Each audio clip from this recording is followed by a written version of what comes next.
They called me the Nanny, while I held an AI empire valued at $1.2 billion. Tonight, their laughter was the soundtrack to the collapse of the illusion my father had built. The champagne glass slipped in my father's hand as he laughed loud enough for everyone at the table to hear. "Still a nanny, Emma," he said, swirling his drink like the words were harmless. But they weren't. They landed like stones. My brother Liam joined in, grinning wide. "Wiping kids' noses won't make you rich, sis." The guests laughed with him, a polished chorus of approval. I smiled faintly, holding the stem of my glass tight enough that it almost cracked. I wanted to leave right then, but I didn't. I stayed because this time I wasn't the same girl who'd swallowed their mockery in silence. This time, I had something none of them knew about. Snow fell outside the Carter mansion that night, thick and soft, burying the world in white.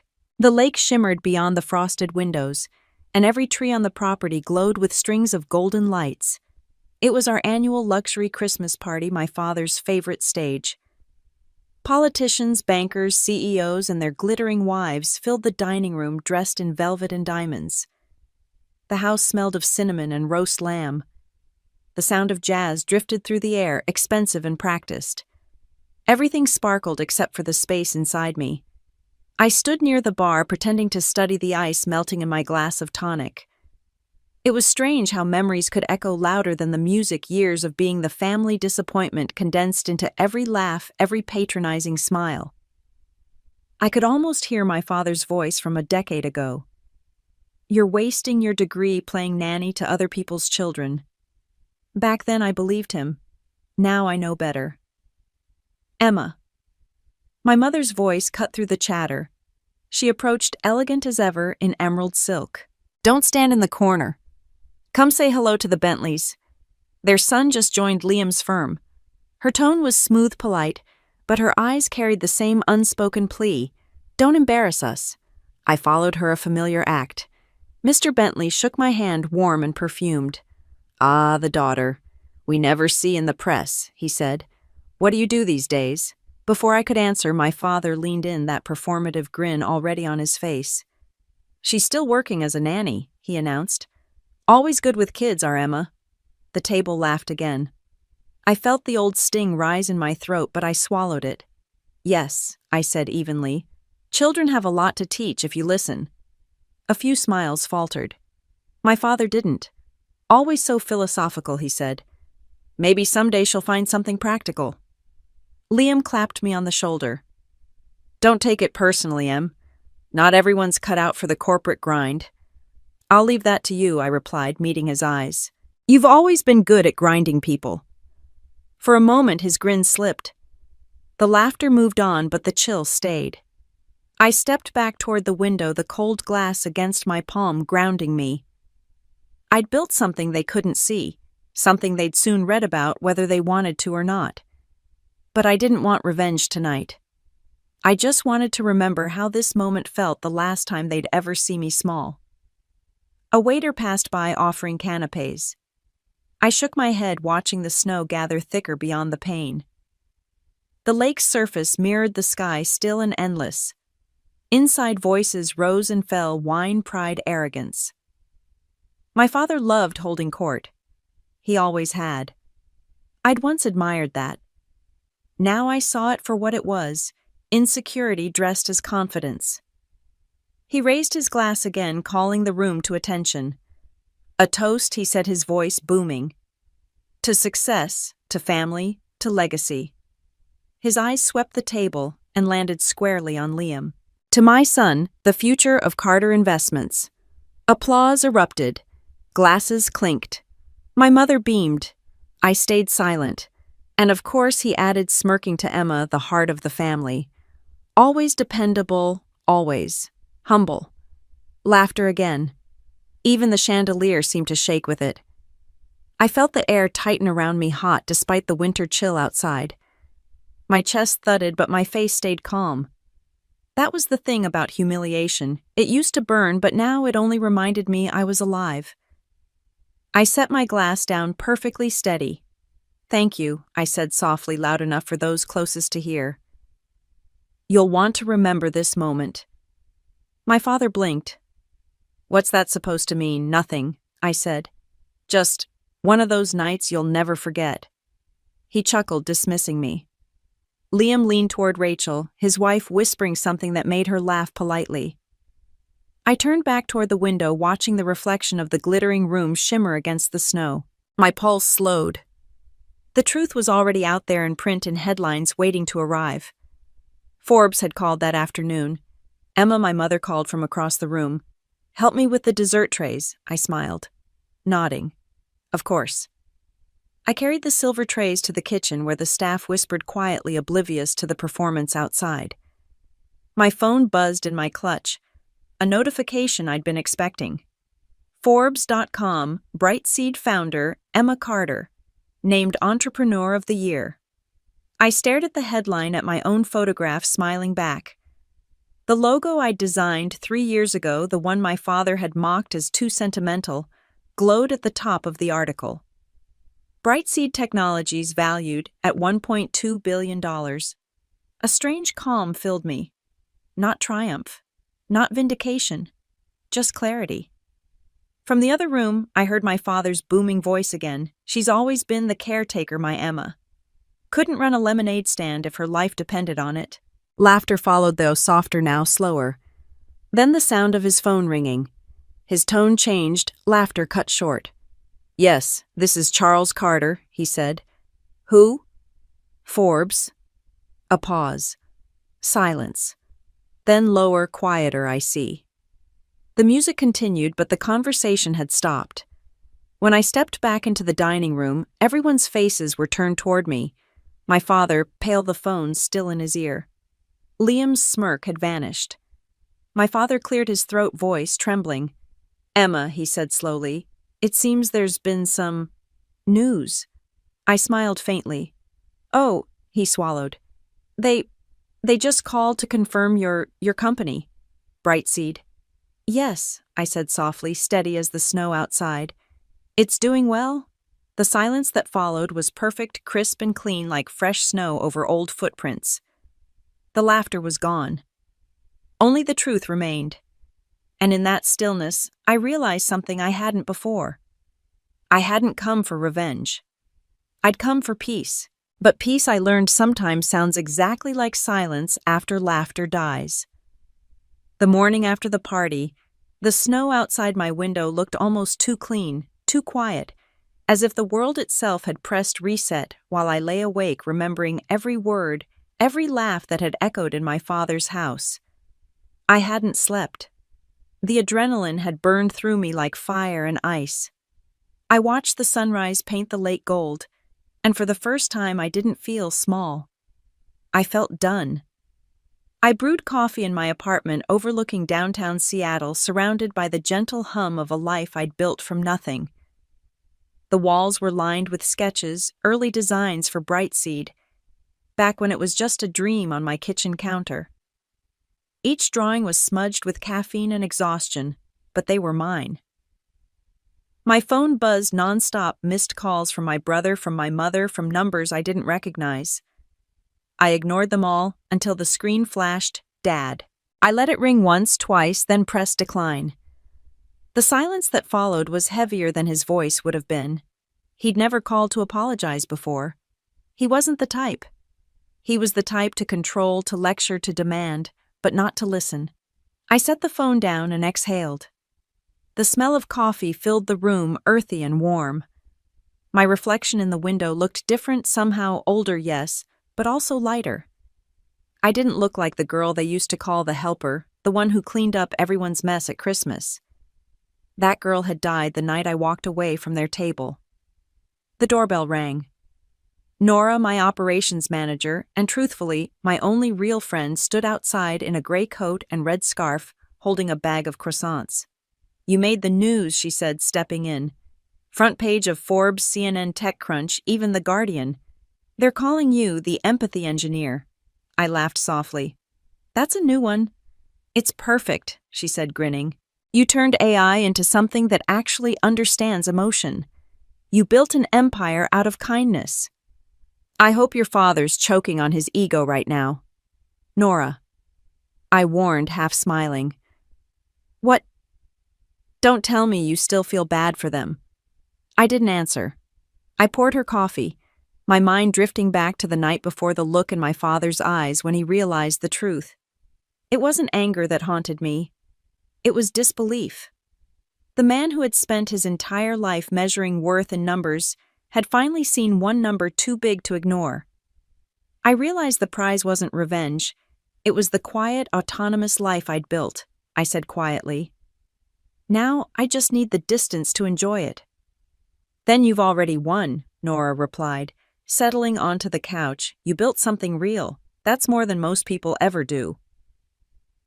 I smiled, but inside I felt the familiar ache, the one that came from knowing success didn't erase loneliness. The apartment was beautiful, yes. Glass steel, a skyline view. But it was also silent. Too silent. My thoughts wandered back to when I first left home. I was 23, broke and furious, the kind of fury that doesn't explode but corrodes. I'd moved to Seattle with a backpack, an idea, and nothing else. The nanny job was supposed to be temporary, a way to survive, while I coded prototypes at night. The children I cared for were kind, curious. They taught me things my own family never had: patience, presence, joy without judgment. They saw me before I saw myself. One evening, the youngest girl, Sophie, had asked, "Why don't you smile when you look at yourself?" I didn't know how to answer. She'd been 6 years old, holding a stuffed rabbit with one missing ear. I'd laughed, brushing her hair behind her ear, and told her maybe I forgot how. That night I went home and started sketching Brightseed's first interface, an emotional learning model designed to help kids express feelings through color and sound. I didn't have investors or advisors. I had crayons, a secondhand laptop, and an endless supply of quiet anger that turned into fuel. It took 3 years, 2 failed prototypes, and 1 heartbreak before the program finally worked. Brightseed became my escape, then my purpose, then my miracle. Nora interrupted my thoughts. The team wants to celebrate. Big dinner, press coverage, the whole thing. You deserve it. I shook my head. No press dinners, not yet. I need time. She studied me. You mean you need space from your family? Both, I admitted. I walked to the window. Outside, the city moved on buses, lights, people carrying umbrellas under flurries of snow. The world didn't care about family drama. It cared about innovation, progress, profit. But I cared. That was the problem. I opened my laptop and reread the article headline, "Brightseed, the AI, Startup Teaching Compassion to Machines." Underneath, a quote from me that the journalist had pulled from an old interview. Technology shouldn't replace empathy. It should remind us of it. I closed the laptop. My own words stung. The phone buzzed again, this time a text from my brother. "You humiliated Dad. Call me." I didn't. I couldn't. I wasn't sure if I felt guilty or free. Maybe both. When I was a teenager, Dad used to tell me, "You're too emotional, Emma. That's your weakness." I'd believed him for years. But emotion wasn't weakness. It was power. I just learned how to speak it in code. By noon, the snow had turned to rain. The phone kept lighting up. Finally, I answered. My mother's voice came through, soft, measured. "Emma, your father isn't well." My stomach tightened. "What do you mean, he's processing?" "He didn't sleep. He's embarrassed. You know how he is. That's not the same as being sick." A pause. "He asked me to tell you he wants to talk. Maybe fix things." I hesitated. He never wanted to fix things before. "People change," she said quietly. "Sometimes only when they have to." When the call ended, I sat in silence. The city outside blurred through raindrops. For a moment, I saw the girl I used to be, 20, scared, desperate for approval. And I whispered to her, "We don't need it anymore." Nora gathered her things. "You okay?" "I'm fine." I lied. She paused at the door.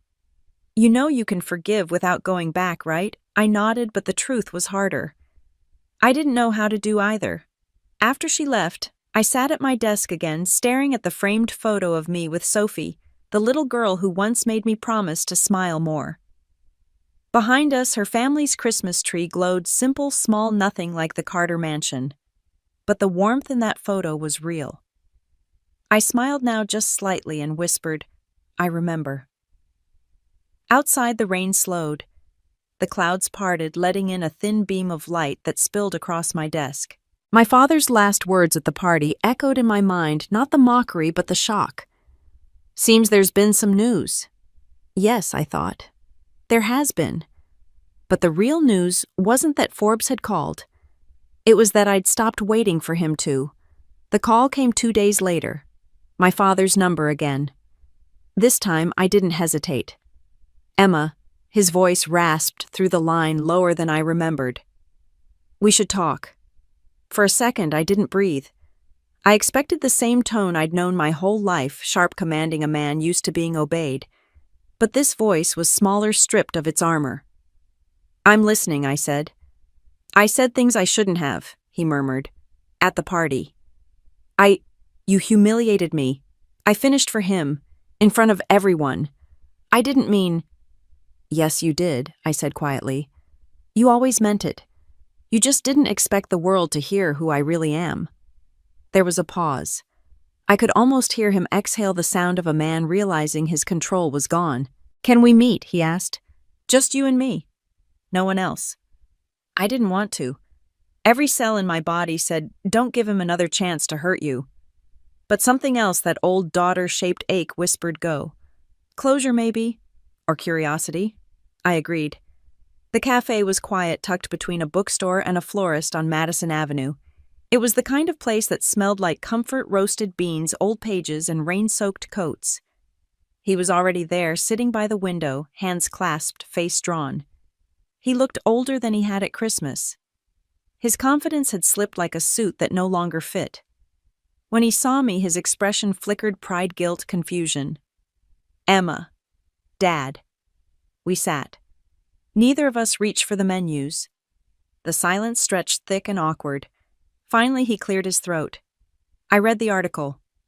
"Forbes." I nodded. "I figured you would." He rubbed his temple. "You built that, Brightseed. You did all of it without saying a word." "I tried," I said softly. "You never heard me." His eyes met mine. "That's not fair." "No," I said. "What's not fair is how many years I believed I wasn't enough because you couldn't see me." He looked down at his hands. They trembled slightly. For the first time in my life, I saw my father as human, fragile, frightened, imperfect. It didn't excuse the damage, but it explained the silence.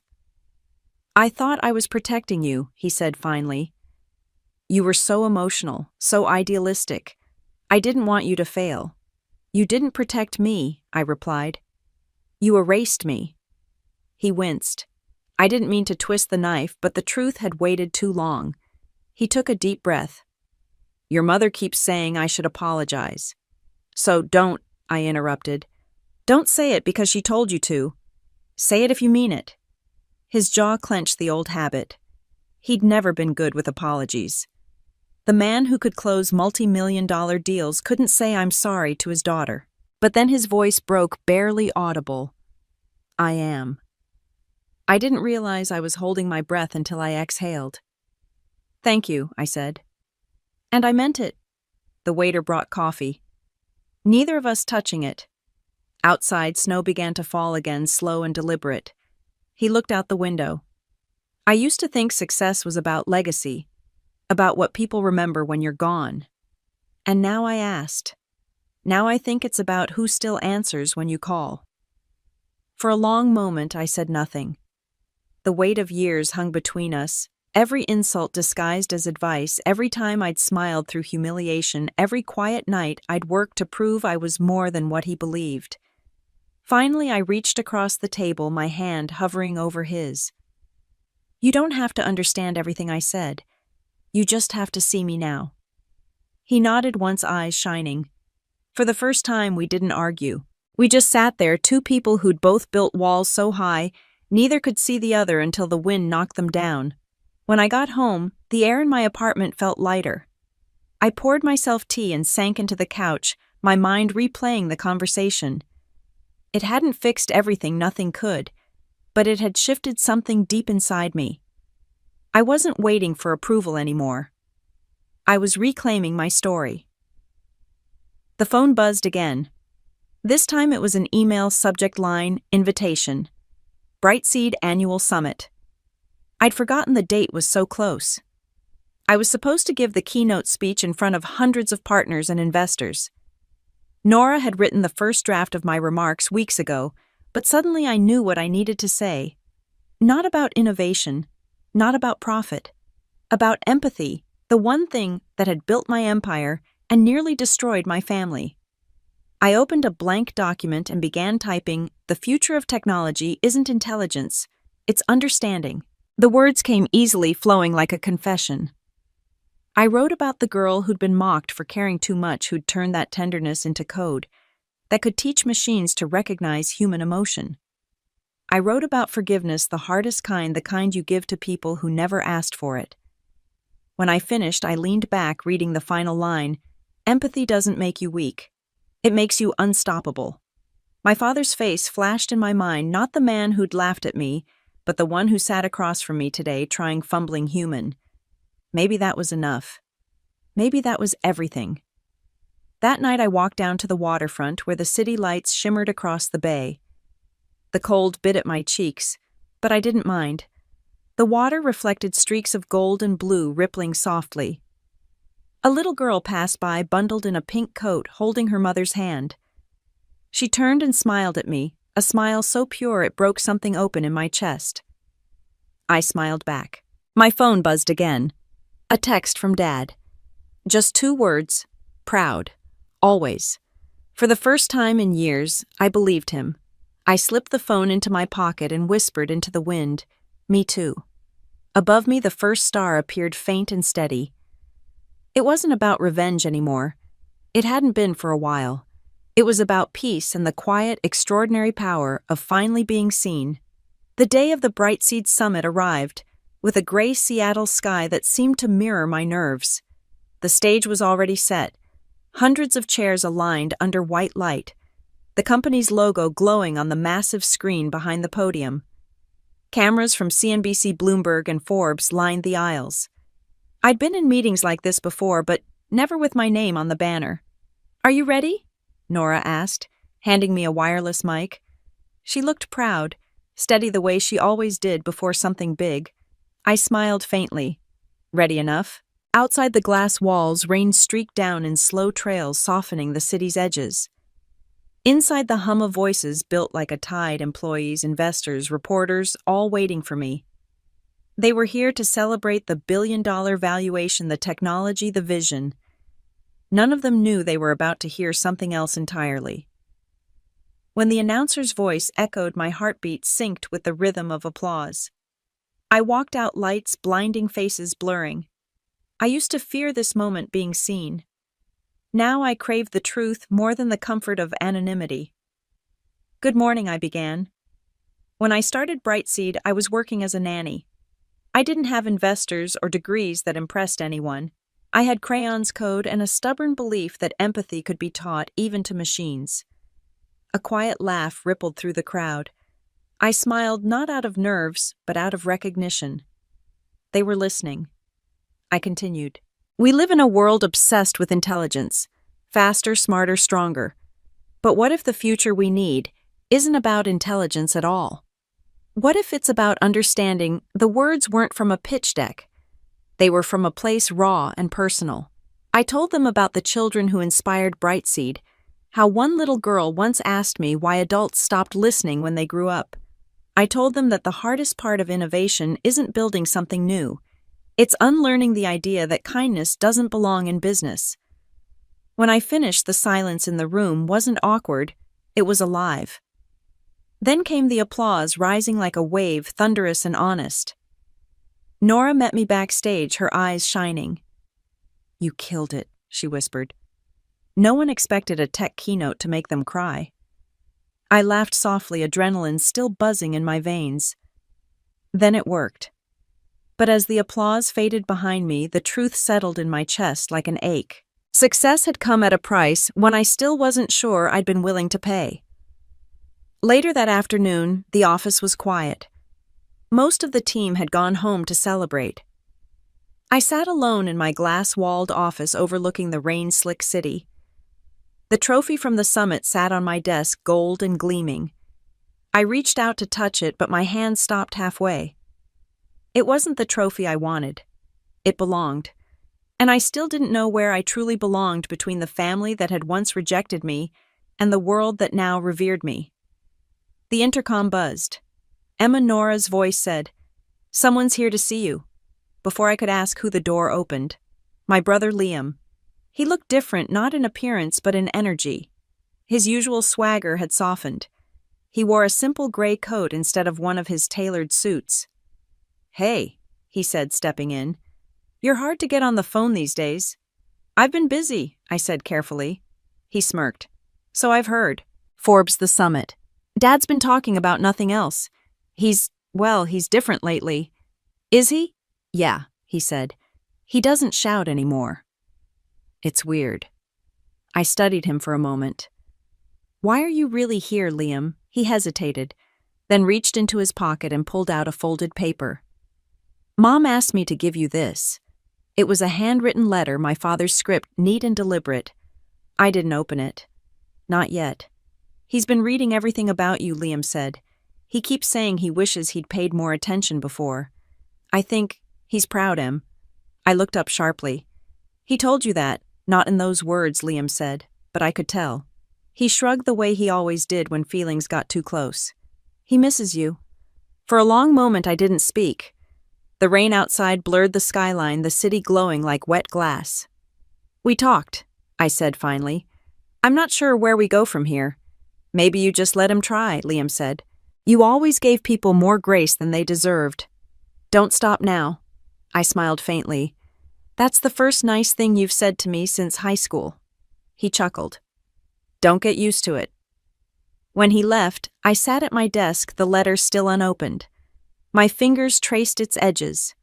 My father's handwriting, the same hand that had signed my report cards, my birthday checks, and the first rejection of my business proposal years ago. I unfolded it slowly. "Emma," it began. I paused, holding the paper, the careful, decisive script so familiar from signed contracts and dismissive notes on my old business plans. The man who wrote this was the same man who once laughed at my degree, who called my first prototype a cute hobby, who believed ambition was a trait reserved only for men like him. It was a dizzying contradiction. For years I had craved this validation, rehearsing the exact words I'd say when he finally admitted his mistake. But now that the moment was here, the rehearsed anger felt hollow. I realized I wasn't waiting for an apology. I was waiting to see if the vulnerability in his voice was real. I needed to know if the father who only looked at numbers now saw me, the person, not just the billion-dollar figure attached to my name. I've spent my life mistaking control for love.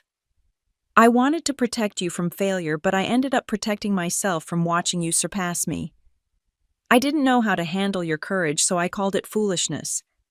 That was my failure, not yours. I hope one day you can forgive me for not seeing who you already were. At the bottom, his signature wavered slightly, Dad. I read it twice, then a third time. My throat tightened, but I didn't cry.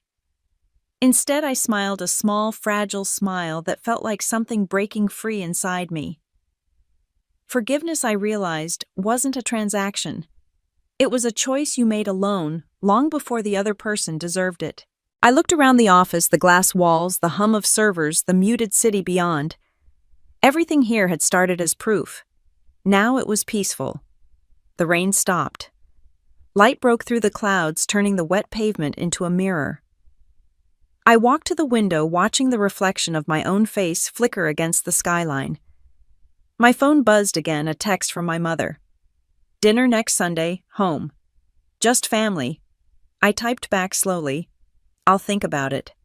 As the screen dimmed, I caught my reflection again, no longer the girl they left behind, no longer the daughter who had to earn her place. For the first time in my life, I was simply me, and that finally was enough. The message sat on my phone screen for 2 days before I answered it. "Dinner next Sunday. Home. Just family." My mother's words were simple, but they pulsed like a heartbeat. Just family. I wasn't sure if I still fit that description. By Friday, I had half a dozen drafts of replies, all unsent. Nora noticed my silence as we wrapped up another long day at the office. "You haven't been yourself," she said, leaning against my desk. "What's going on?" "My mom invited me to dinner," she arched her brow. "The same mom who let your father mock you in front of half of Boston." "Same one," I said, smiling faintly. "And you're thinking about going?" "I don't know," I admitted. "It's Christmas again. And despite everything, part of me still wants to believe it'll be different this time." She crossed her arms. "You've already given them forgiveness. You don't owe them another performance."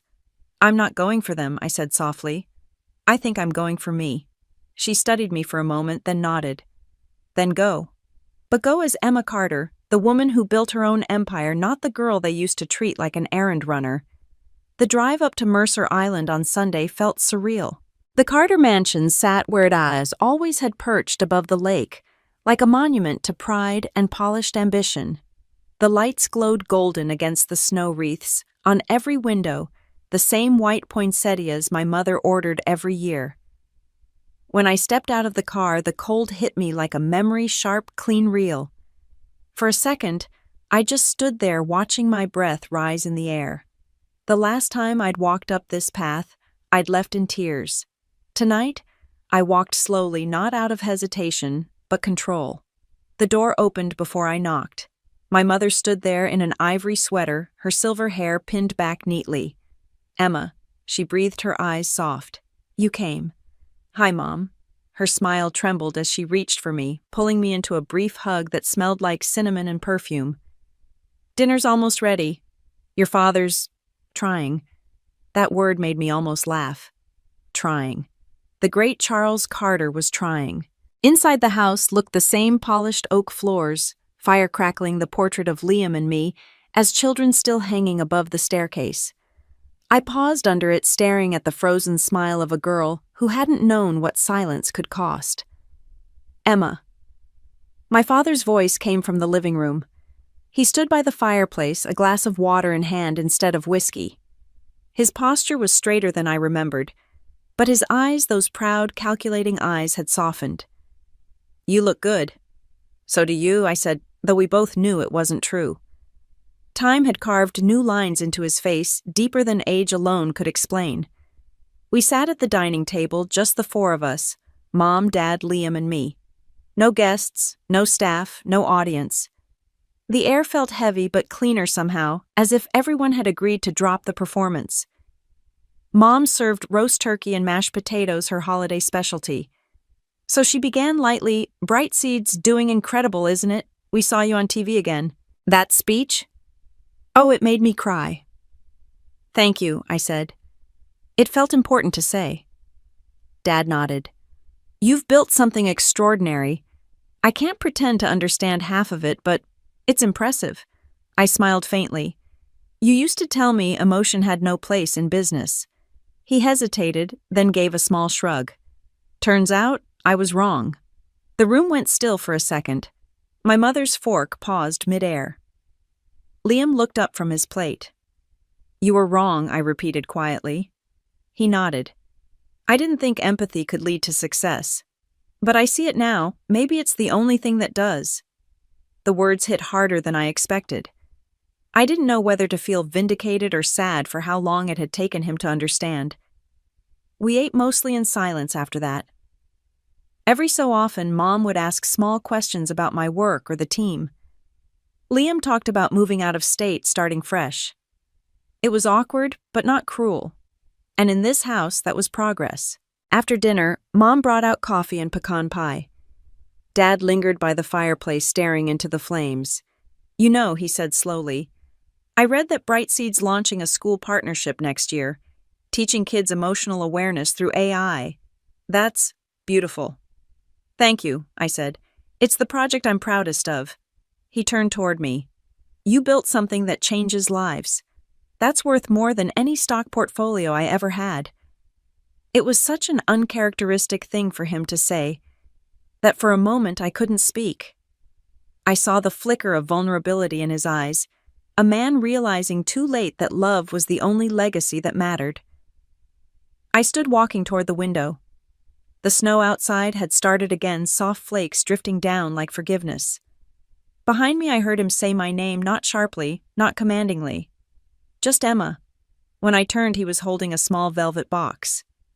"Your mother wanted to give you this," he said, opening it. Inside was a delicate gold bracelet engraved with one word: enough. I stared at it, my throat tightening. "You bought this," he shook his head. "She did. But I asked her to add the engraving." "You've always been enough, Emma. I just never told you." Tears blurred the lights around the room. For years I dreamed of hearing those words, rehearsing what I might say when they finally came. But now standing there, I realized I didn't need to say anything at all. I took the bracelet, fastened it around my wrist, and smiled through the tears. "Thank you." We didn't hug. We didn't need to. The distance between us wasn't gone, but it was smaller, bridgeable. As I left that night, my mother walked me to the door. "Come again soon," she said softly. "Next time, maybe no special occasion." Maybe, I said. Outside, the snow crunched under my boots. The air was crisp, the stars faint but steady. I looked back once through the window. I saw my parents standing side by side, not perfect, not proud, but present. It wasn't a fairy tale reconciliation. It was something quieter, truer. When I got in the car, the bracelet glinted under the dashboard light. Enough. And for the first time in my life, I believed it. 2 weeks after that dinner, I thought things had finally settled. The air felt clearer between us. The tension softened into something almost like peace. But peace in my family never lasted long. It always came with an expiration date. The first crack appeared when Liam called one snowy morning. "Hey, Em, you got a minute?" His voice carried that old hesitation, the same tone he used before asking for something. "What's going on?" he sighed. "It's Dad. He's worried. The company, Brightseed. He read some articles online about your expansion plans, the one in Europe. He thinks you're moving too fast." I leaned back in my chair, eyes narrowing. Worried or controlling again? Maybe both. Of course. My father couldn't help himself. He'd apologized, yes, but control was his native language. He probably thought he was protecting me from risk, just like he had when I was 23, the day he called my idea for Brightseed a cute hobby. I took a slow breath. Tell him I appreciate his concern, but this time I'm the one making the rules. Liam hesitated. He's not trying to fight you. He's scared. I think he wants to feel included again. That word included hit something deep in me. All my life I'd wanted inclusion too, but on his terms. Now the tables had turned and I wasn't sure whether to let him in or keep him out. "I'll talk to him," I said finally. That night I couldn't sleep. My mind replayed the past like a film stuck on loop, all the Christmases I'd spent trying to earn his approval. The one when I brought him my first tech prototype, nervous and proud. He barely looked at it, saying, "You'll burn out before this thing even runs." The one when I'd baked cookies for everyone, only for him to ask why I didn't have a real job yet. Back then, I used to stare at the glittering tree lights and make promises to myself, next year I'll make him proud. Next year I'll have enough. But now, standing on the balcony of my penthouse with the city below me, I realized something else. Maybe he hadn't been the villain I'd painted him to be. Maybe he was just a man so afraid of failure that he couldn't imagine his daughter succeeding without him. The thought softened me a little. When the phone buzzed again, it wasn't Liam this time. It was Dad. "Text only. Can we talk?" "I'll come by your office tomorrow. Please?" I stared at the screen for a long time before typing, "Okay." He arrived the next afternoon wearing his old navy overcoat, snowflakes melting on the shoulders. His hands looked smaller somehow, like time had worn them down. "Emma," he said as I led him into my office, "this place is remarkable." I smiled faintly. "It's just work, Dad." He shook his head. "No, it's everything. You built this from nothing. You built it after I told you you couldn't." The honesty in his voice startled me. "I didn't mean to control you," he said. "I just didn't understand you. You were always different. You felt everything too much. I thought that would destroy you. Instead, it made you unstoppable." The words landed like warm sunlight through winter glass, soft but undeniable. I gestured toward the window where snow blurred the skyline. I didn't build this because of you, Dad. But maybe I built it in spite of you. He smiled sadly. I deserve that. We sat for a while, the quiet between us no longer hostile, but heavy with memory. Finally, he said, "You know what today is, don't you?" I frowned. "No." "December 23rd, he said softly. "Exactly 10 years since you left home." I hadn't realized. The memory hit me hard that freezing night when I'd stormed out with one suitcase vowing never to come back. I'd cried the whole drive to Seattle, equal parts rage and relief. He continued, "I watched you drive away from that house, headlights fading down the street. Your mother cried for hours. I wanted to stop you, but I couldn't. You looked too much like me that night, proud and angry." His voice cracked slightly. "And I knew I'd lost you. The silence that followed was unbearable." I turned toward the window again, blinking away tears. "You didn't lose me, Dad," I said quietly. "You just didn't look for me." When I finally looked back at him, his eyes were glistening.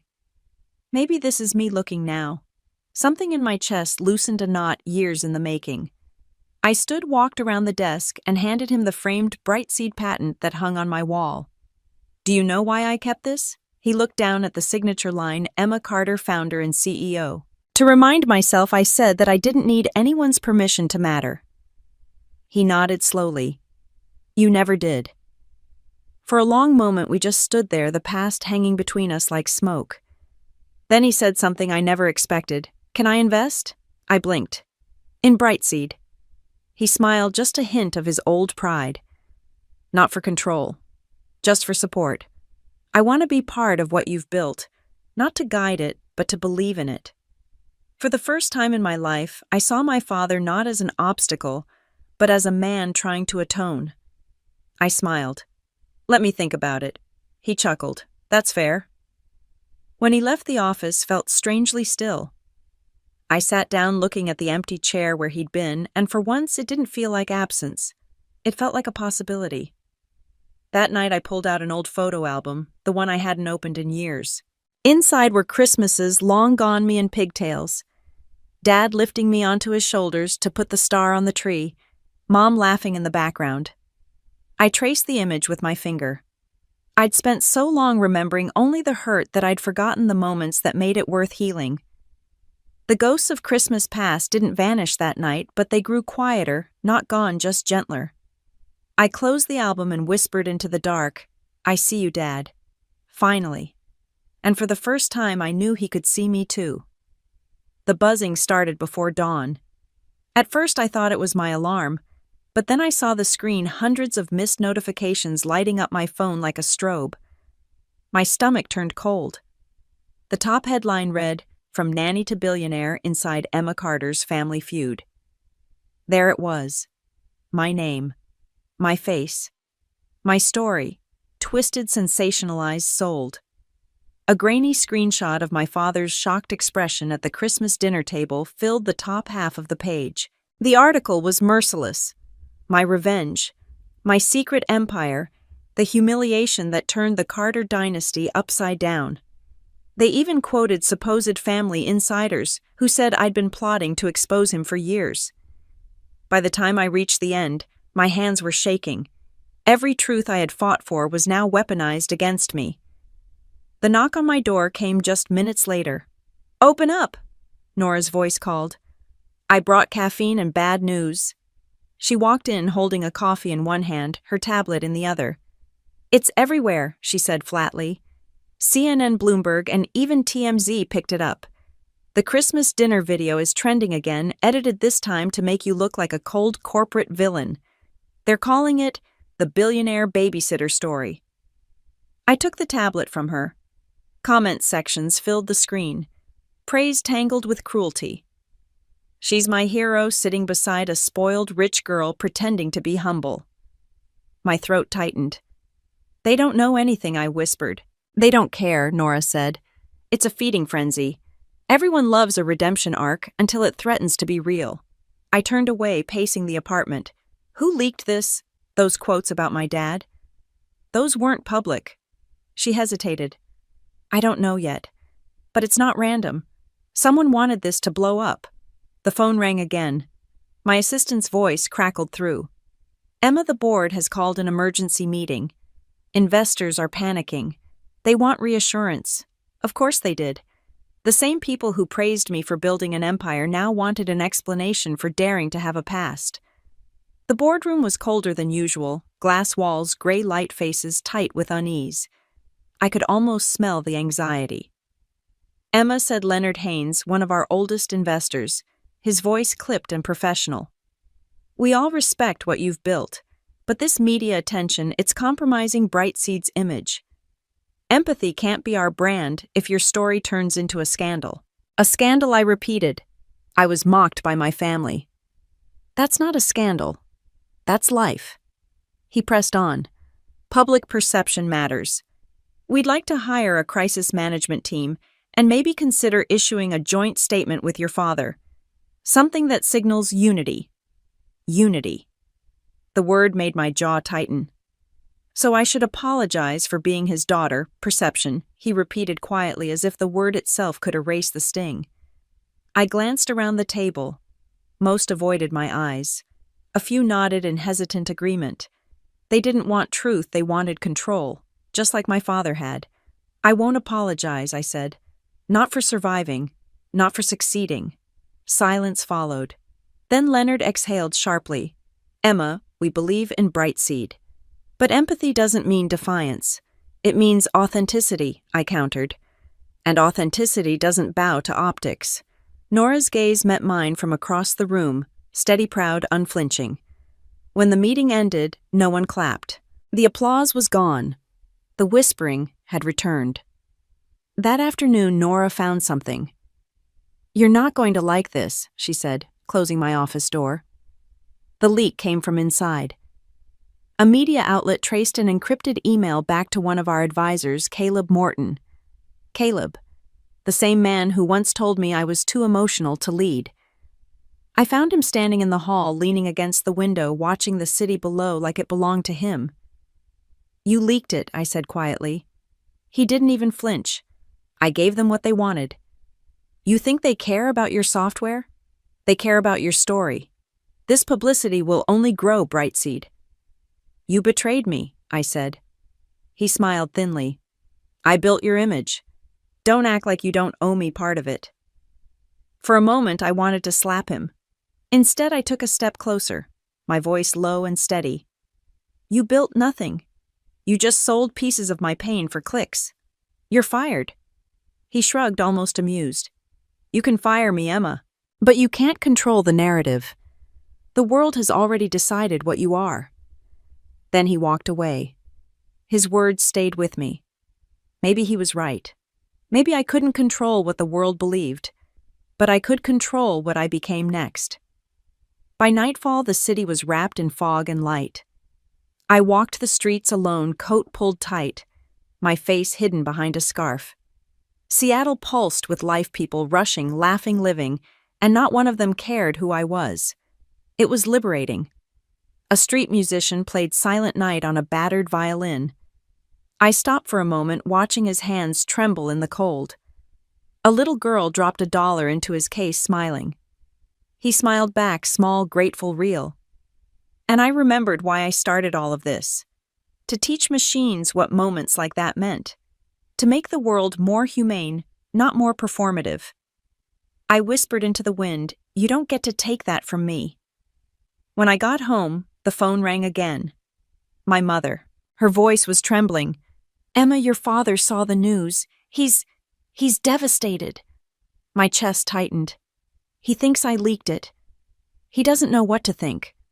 The papers are saying awful things about him. He's barely spoken since this morning. I pressed a hand to my forehead. I didn't do this, Mom. I would never. I know, she said softly. Your father asked me to tell you. He thinks it's better if you don't come home right now. The reporters are everywhere, and he doesn't want them to see you.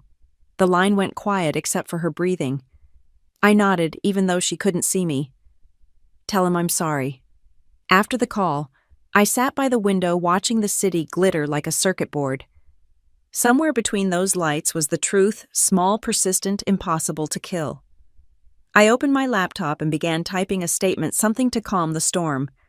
But halfway through, I stopped.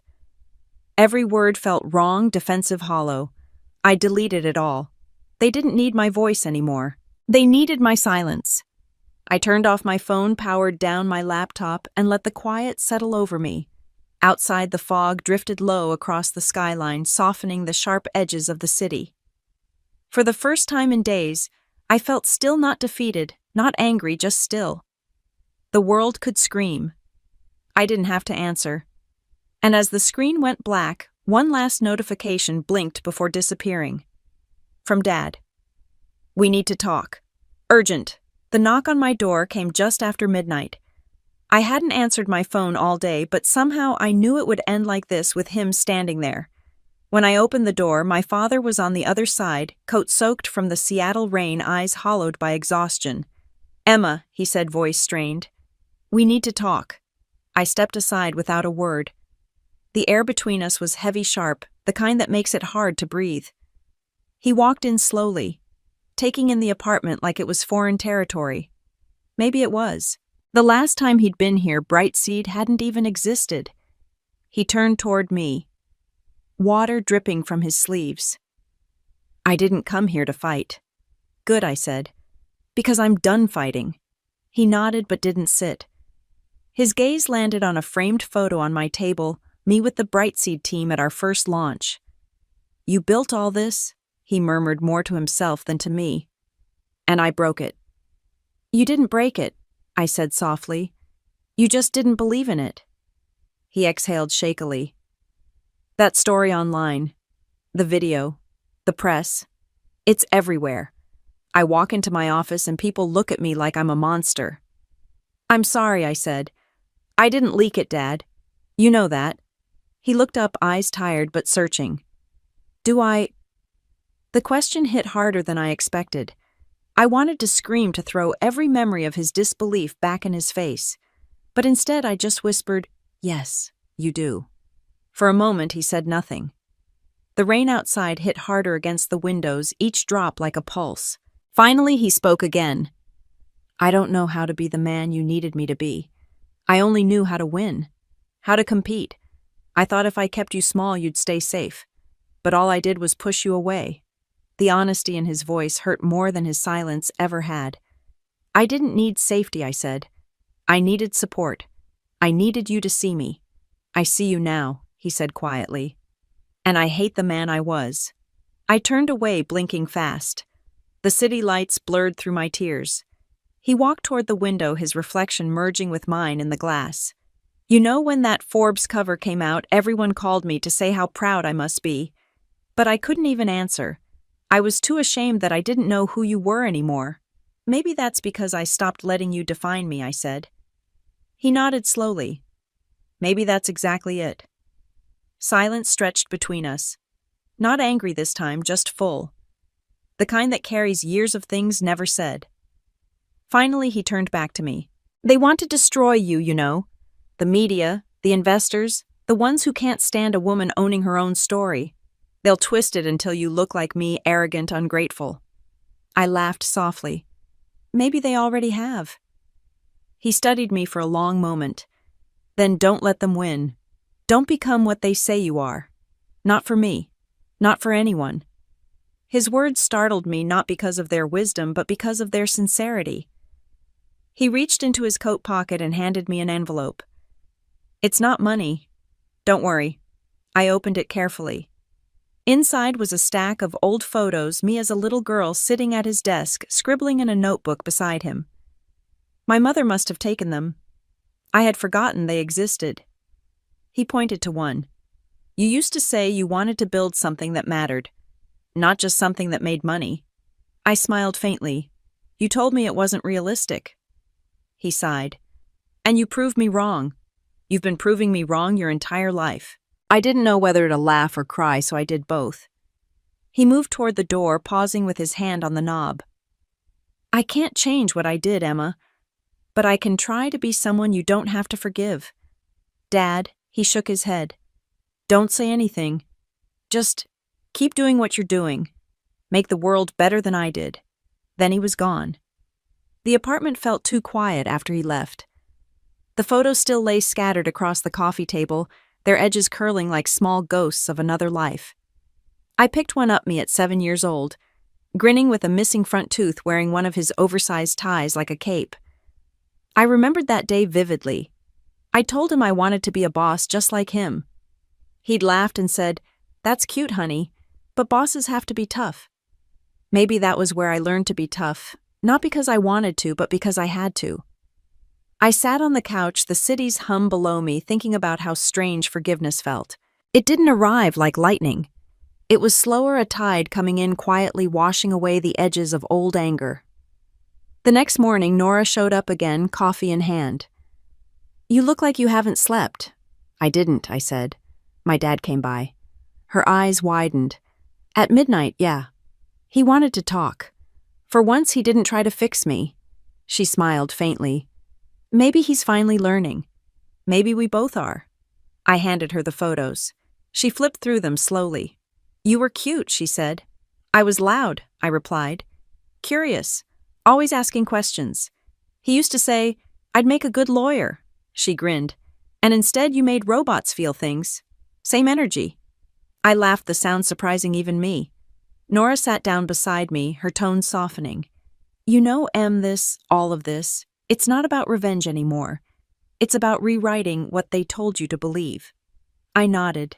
"It always was." She squeezed my hand. "Then don't let them write the ending."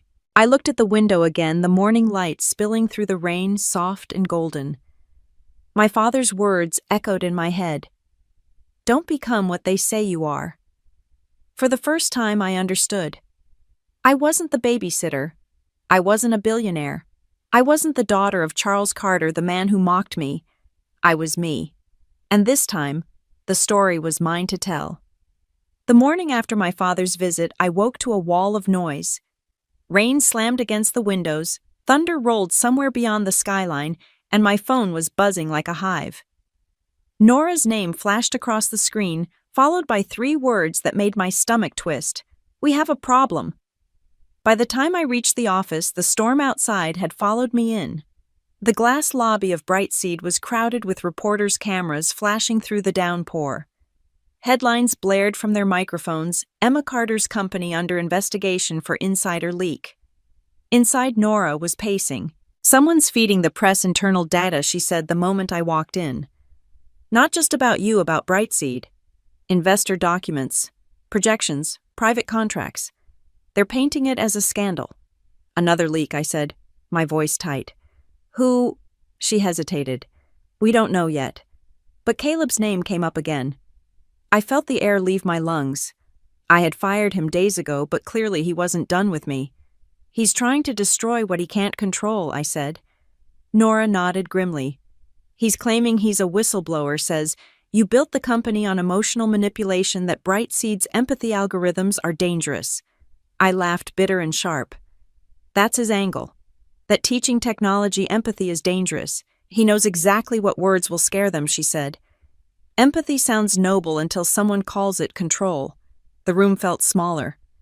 For the first time in months, I felt the fear I thought I'd outgrown. An hour later, I was sitting under studio lights again, this time not for a profile, but for a live interview. My PR team had begged me to address the allegations before the story spun further out of control.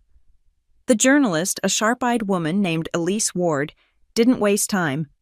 "Ms. Carter, the world knows your story from Nanny to Billionaire CEO. But recent reports suggest Brightseed's technology manipulates human emotion. Some even say it's designed to exploit vulnerability. What do you say to that?" I looked into the camera. The lights were hot. My heartbeat thudded in my ears. "I built Brightseed to make empathy measurable," I said. "To help people be seen, not sold to. Anyone calling that manipulation doesn't understand the difference between empathy and exploitation." Elise tilted her head. "Or maybe they understand too well." There it was, the dagger wrapped in curiosity. I took a breath, steady but deliberate. Technology doesn't corrupt people. People corrupt technology. If someone misuses our tools, that's not innovation's fault. It's human greed. And that's exactly what Brightseed exists to fight. For a moment, silence. Then Elise smiled faintly. Not friendly, not cruel, just calculating. Strong words, Ms. Carter. I suppose the world will decide what to believe. She turned to the camera. Emma Carter, billionaire innovator, and depending on who you ask, the most misunderstood woman in tech. The red light blinked off. When I walked out of the studio, my hands were trembling, but not from fear, from fury. Caleb had turned my mission into a weapon. That evening, I ignored the dinner invitations and locked myself in my office with Nora. We need proof that Caleb is working against us, not just blowing a whistle, I told her. Run a full internal audit on his last week of activity. Cross-reference his unauthorized server access times with any unusual external communications. Nora worked quickly, her fingers flying over the keyboard. 2 hours later, she froze. Emma, look at this. He didn't just leak data. He was communicating with an external IP address linked to a company called Aegis Solutions, a shell corporation we know is funded by one of our biggest competitors, Vanguard Tech. I stared at the screen. Caleb hadn't been seeking justice. He was selling us out. He wasn't trying to expose my story, Nora. He was trying to destroy my company for Vanguard. Exactly, she confirmed. This isn't a personal feud. It's corporate sabotage. I took a deep, steadying breath. This changed everything. It wasn't about public opinion anymore. It was about exposing the truth with evidence. Get the legal team on a secure line now. We need an injunction against Aegis and Caleb. And call my father. He has connections deep in the Seattle business press. He needs to know what's really going on. The storm outside grew violent. Lightning cracked above the city, and thunder shook the glass walls of my apartment. I felt the surge of adrenaline, not the panicked kind, but the focused, predatory kind. I wasn't the victim anymore. I was the CEO, and I had proof. The next morning, the world had already made its decision. Half the internet was calling me a visionary. The other half called me a manipulator. Forbes ran a new headline, "The Dark Side of Empathy Tech, How Brightseed Crossed the Line." Nora threw the magazine onto my desk. They're turning you into a villain. I stared at the cover, my own face again, but colder this time. Maybe villains just have better PR. She frowned. You can joke all you want, but this could kill the company. Investors are already pulling back. I took a deep breath. Then let them. I didn't build this to please shareholders. What did you build it for, Emma? Her question stopped me. I turned toward the window the storm had passed, leaving a silver mist over the skyline. I built it, I said slowly, so people wouldn't have to beg to be understood. So no one else would sit at a dinner table and feel invisible. Nora nodded quietly. Then maybe that's the story you need to tell. I already did, I said, picking up the printout of Caleb's communications. Now we fight with facts. My father called at 9 sharp. His voice was all business, the Charles Carter I had known my entire life, but this time he was on my side. I saw the evidence you sent, he said, skipping any pleasantries. Caleb, Vanguard, Aegis. Textbook corporate espionage. They aren't going after your tech, Emma. They're going after the valuation. They're attacking my integrity, I corrected him. Which is exactly what I'm going to fix, he said. I still own a substantial stake in the Seattle Economic Journal. I've called in a favor with the editor. They're running a piece today, a full investigation into Vanguard's shell corporations and Caleb's breach of contract. It won't be about the billionaire babysitter anymore. It will be about corporate greed versus innovation. I leaned back in my chair, speechless. He wasn't giving me advice. He was deploying his network, his power to protect me. Dad, you don't have to. Yes, I do. He cut in, his voice firm. You gave me the ammunition. I'm firing the shot. I've spent my life building walls, Emma. Today I will tear one down for you. You deserve the truth, not their noise. By noon, the Seattle Economic Journal's expose hit the news feeds. The tone shift was immediate and brutal for Vanguard. The narrative fractured. I was no longer the scandalous daughter, but the CEO fighting corporate sabotage. The media frenzy quiets as attention turns to the actual financial crime. 24 hours later, the headlines shifted. Outside, the storm had calmed, but I hadn't. That evening, I sat by the window watching the city glitter like a circuit board. The phone remained blessedly silent. I thought about Caleb, vanquished not by my empathy, but by my father's fierce defense, a defense finally directed toward me. The air felt different. It wasn't the peace of victory. It was the solidity of being defended. My phone buzzed once more. This time the message was from my father. Proud of you. The world sees a storm. I see my daughter. I looked out over the water, the lights rippling across its surface, and whispered to no one. Then maybe the storm was worth it. The next morning I woke to the sound of notifications again, but this time they weren't attacks. My inbox overflowed with messages from doctors, teachers, single mothers, and even former babysitters who said Brightseed's story had inspired them. You made me believe kindness isn't weakness, one message read. Thank you for reminding us that success doesn't have to mean forgetting who we are. I stared at those words longer than I meant to. Kindness. That word had once been the punchline at my family's table. Now it was the heartbeat of everything I'd built. The city outside was still damp from last night's rain. I opened the window and breathed in the cold air, sharp, clean, alive. My father's keychain sat on the counter, glinting in the light, the engraved words catching my eye again, for the woman who built doors where walls used to be. There was something about that line that lingered in my chest like a melody I hadn't finished singing. By noon, Nora came in, laptop under her arm and a grin that could have powered the whole office. You're not going to believe this, she said. Brightseed just hit our biggest partnership deal, yet the National Health Institute wants to implement our empathy diagnostics in hospitals across the country. I blinked. You're serious? As a heart attack, she said, then immediately frowned. Okay, bad metaphor, but yes. They want you to lead the rollout. Your speech last night didn't just inspire people, it changed minds. For a second, I didn't move. I just let it sink in. The girl they once mocked for changing diapers was now changing the landscape of medicine. I laughed softly, half in disbelief. Sometimes karma moves fast. Nora smirked. Yeah, she works overtime when the story's good. The news spread faster than I could process it. Forbes ran a headline that almost made me laugh. From Family Feud to future visionary Emma Carter redefines tech with heart. Same publication that once called me the billionaire babysitter. I couldn't help but think how poetic it was. By afternoon, I was sitting in a boardroom filled with representatives from the National Health Institute. Men and women in suits, polished and skeptical, stared at me across the long table. One of them, a gray-haired man with wire-framed glasses, leaned forward. Ms. Carter, your technology has potential, but some of us still question its ethics. Teaching empathy to machines sounds noble. But how do you ensure it isn't abused? I met his gaze steadily.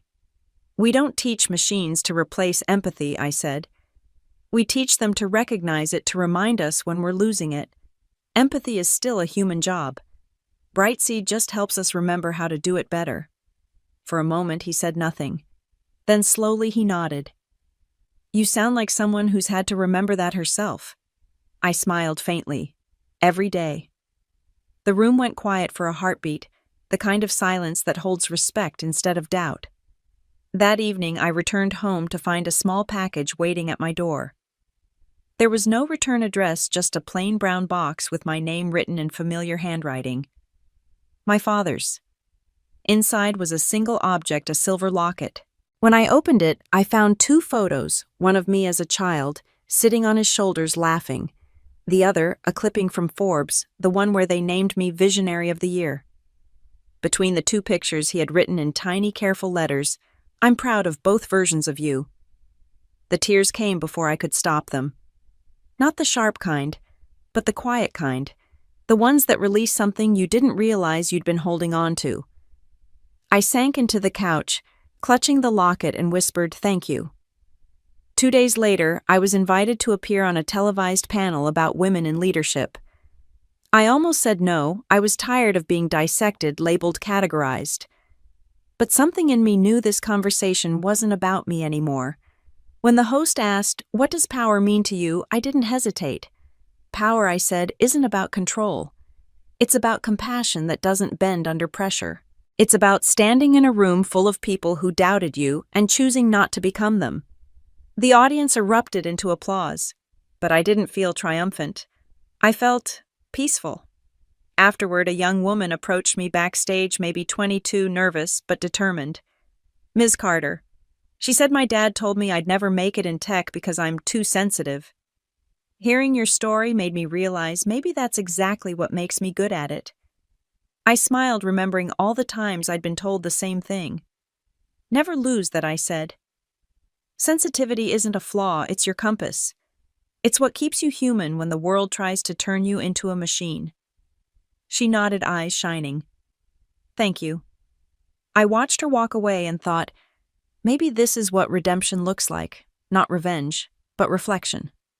That night I met my parents for dinner at a small Italian restaurant by the harbor. No grand chandeliers, no catered chefs, just warm bread, soft lighting, and peace.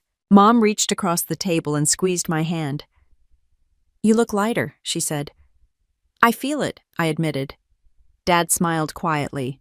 "You know, when I used to talk about legacy, I thought it meant buildings, companies, bank accounts. But watching you, I think I finally get it." "What is it then?" I asked. "Legacy," he said softly, "is the people we make better by being brave enough to change." For the first time in a long time, I didn't feel the urge to prove anything. I didn't need to. The story had already shifted. As we ate, the conversation flowed easily. Laughter, small stories, even a few awkward jokes that somehow felt comforting. When dessert came, Dad raised his glass. "To the one thing the world can't measure," he said, looking at me. "Heart." We clinked glasses. The sound was soft, but it echoed deep. When I got home that night, I stood by the window watching the city lights shimmer across the water. My reflection looked back at me not as the billionaire, not as the babysitter, not even as the daughter, just as Emma. For years I had chased validation, then vengeance, then victory. But in the end, the real win was quieter peace. Outside, a light drizzle began again, each drop soft against the glass. It sounded less like a storm this time, more like applause from the sky. And for once, I let myself simply listen. It was Christmas Eve again. 1 year since the dinner that changed everything. The snow had started early that morning, thin flakes drifting down over the city, softening its edges, quieting its pulse. I stood at my apartment window, a cup of coffee in hand, watching the lights blink across the skyline. Seattle looked different this year. Or maybe I was the one who had changed. The world outside was calm, but my phone buzzed nonstop. Invitations, press inquiries, charity galas, end-of-year features. For once, I didn't feel the need to say yes to any of them. Brightseed was thriving. Our hospital partnership had just been renewed, and we were expanding into Europe. I had everything I'd worked for: recognition, stability, respect. But what I wanted most tonight was quiet. Then came the call I hadn't expected. My father. "Dinner's at 6, he said, his voice softer than I remembered. "Same house. Fewer cameras this time." I laughed quietly. "You sure that's a good idea? Last time we made the evening news." "That's why we're keeping it small," he said. "Just family. No microphones, no Forbes." I hesitated for a second, then smiled. "I'll be there." When I pulled into the old driveway, everything looked almost the same, the big oak tree lit with gold ribbons, the front steps dusted in snow, and the familiar glow spilling through the windows. But something in the air felt different, lighter. Mom opened the door before I could knock. "You're early," she said, surprised but smiling. "I didn't want to miss dessert this year," I said. She laughed and hugged me longer than she ever used to. Inside the house smelled like cinnamon pine and roasted turkey. The same traditions, the same table, only this time, it didn't feel like a stage. Dad was in the dining room pouring wine. He looked up when I entered and smiled. "Emma." "Dad." We stared for a second, two stubborn people learning how to speak the same language. Then he raised his glass. "Glad you came. Glad you asked." At the table sat familiar faces, my brother Liam and his wife Rachel, who looked much more grounded than last year. My mom bustling around with plates, and Dad at the head calmer somehow. I took my seat, the same one I'd once dreaded, and waited for the unease to return. It didn't. The conversation started slowly careful. Then, as the meal went on, it loosened. Liam asked about Brightseed, but without the sarcasm that used to lace his tone. "You're still expanding," he asked. "I saw your press release on the hospital contracts." "It's huge." I nodded. "We just launched in New York. Hospitals are using the software to screen for early signs of burnout in doctors." "That's actually incredible," he said. "We just started funding a community health initiative through my firm's nonprofit arm, a free clinic downtown. We're integrating Brightseed's triage system there next month. It's going to make a serious difference in patient intake, Em." For a moment, I just looked at him. Liam wasn't just talking business. He was talking impact, using my technology to further his own efforts in social responsibility. It was the highest form of respect he could offer. "Thank you, Liam," I said, genuinely touched. "That means a lot." Mom smiled proudly. "Your father won't admit it, but he reads every article about you." Dad rolled his eyes. "I just like to stay informed." We laughed, and something in that laughter healed a piece of me I didn't know was still broken. Later, when the plates were cleared and the candles burned low, Dad reached into his jacket pocket and slid an envelope across the table. "Before dessert," he said, "there's something I want to do." I hesitated. "What is it?" "An amendment," he said with a grin. "To the will." I froze. The word itself carried a lifetime of old wounds, inheritance, favoritism, exclusion. But he held up a hand before I could speak. "This isn't about money," he said. "It's about acknowledgement." I opened the envelope. Inside was a single page handwritten. Not legal language, not clauses or signatures. Just a letter. "Emma," it read, "you've built something no estate can equal. You turned our name into something I'm proud to stand behind. So from this day forward, you're not just my daughter. You're my legacy." My throat tightened. For a long moment, I couldn't speak. Then I looked up, and Dad was already wiping at his eyes. "Guess we're both bad at goodbyes," he said. I reached across the table and took his hand. "Then don't say goodbye. Just keep showing up." He nodded, his smile trembling. "I can do that." After dinner, I stepped outside for air.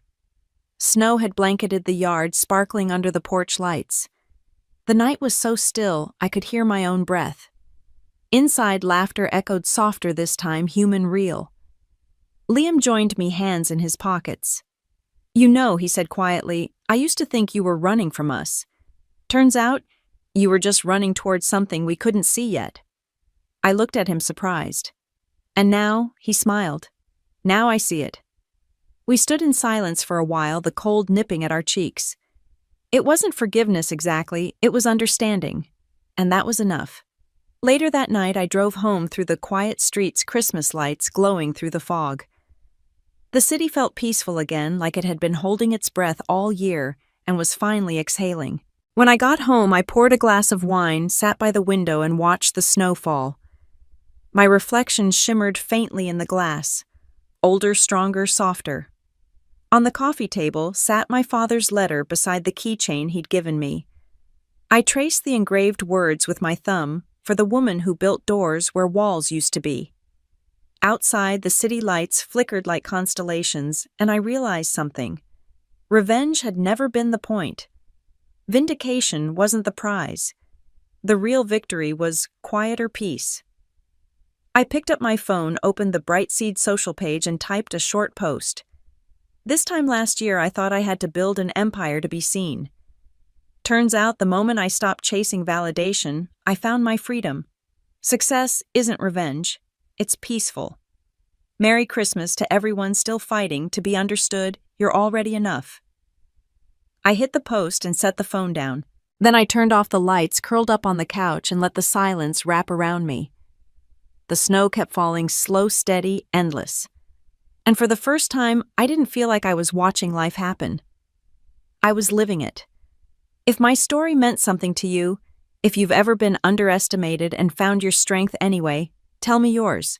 Because somewhere out there, another woman is sitting in the dark, waiting to remember her own light. And she deserves to see it shine.